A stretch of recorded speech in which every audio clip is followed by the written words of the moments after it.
Ruth 2 is where hope begins to blossom. After the sorrow of chapter 1, this chapter introduces Boaz, a man of integrity, and shows how God's providence works through seemingly ordinary moments, like picking up leftover grain.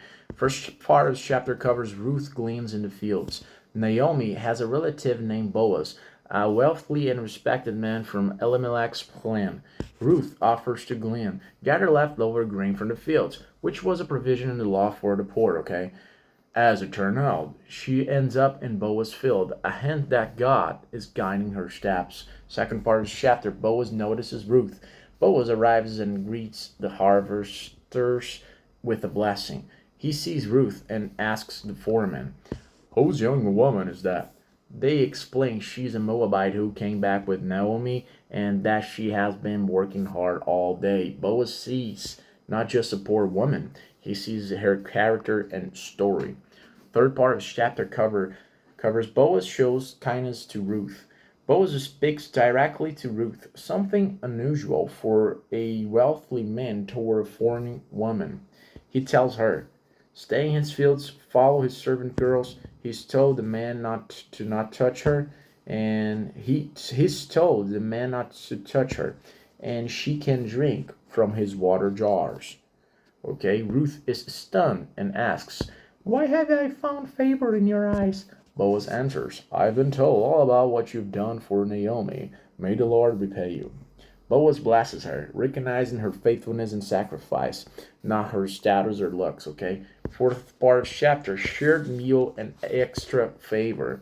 Boaz invites her to eat with him, giving her bread, vinegar, and roasted grain. He also instructs his workers to let her glean even among the sheaves, and put out some stalks on purpose for her to gather, okay?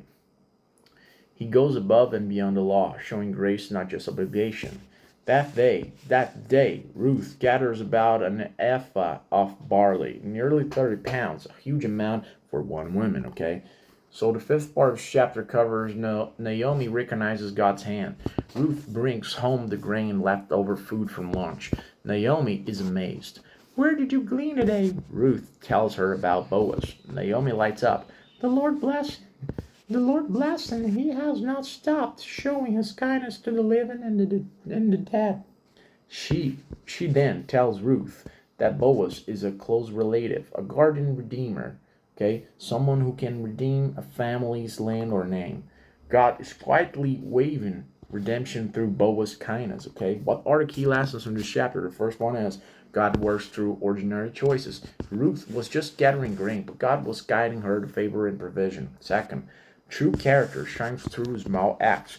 Boaz's generosity, Ruth's diligence, and Naomi's renewed hope all reflect hearts being transformed. Third lesson, God's law makes space for the vulnerable, and Boaz adds grace. He doesn't just follow the law, okay? He doesn't just follow the law, he honors the spirit of the law. And fourth lesson, hope begins with kindness. Boaz's kindness is the first turning point from despair to restoration. In Ruth 2, Ruth's humble work leads her straight into the path of Boaz, a man of kindness and strength. Through generosity, faith, and quiet obedience, God begins to rebuild what was broken. Okay, don't forget to hit the like button and subscribe to the channel.